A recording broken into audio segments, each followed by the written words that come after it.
ഇപ്പോൾ ഉച്ചയ്ക്ക് ഭക്ഷണം സമയമുണ്ടെങ്കിൽ കഴിക്കും, അല്ലെങ്കിൽ എന്തെങ്കിലും വെച്ച് അഡ്ജസ്റ്റ് ചെയ്യും. പക്ഷേ കുറച്ച് വർഷം പിന്നിലേക്കൊന്ന് ആലോചിച്ച് നോക്കി, അമ്മ തന്നുവിടുന്ന ചോറ്റുപാത്രം ഓർമ്മയില്ലേ?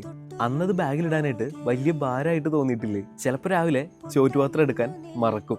അമ്മയാണെങ്കിൽ പിന്നാലെ ചോറ്റുപാത്രമായിട്ട് ഓടിക്കൊണ്ടുവരും. മറന്നാലെന്താ, ഓർമ്മിപ്പിക്കാനായിട്ട് ആളുണ്ടല്ലോ. ഉച്ചയാകുമ്പോഴത്തേക്കും വിശപ്പിന്റെ ഒരു വിളി വരും.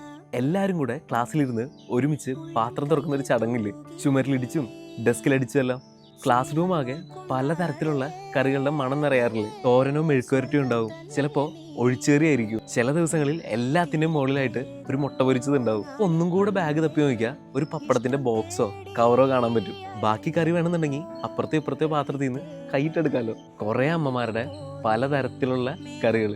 ചില കറികൾ വെച്ചാ അമ്മോട് ചോദിക്കും എന്തിനാ വച്ചേന്ന്. ചില ദിവസം ചോദിക്കും എന്താ വയ്ക്കാഞ്ഞേന്ന്. എന്നാ ഒരിക്കലും ചിന്തിച്ചിട്ടില്ല ഇത്രയൊക്കെ വയ്ക്കണമെന്നുണ്ടെങ്കിൽ അമ്മ എപ്പോൾ എഴുന്നേറ്റ് കാണുമെന്ന്.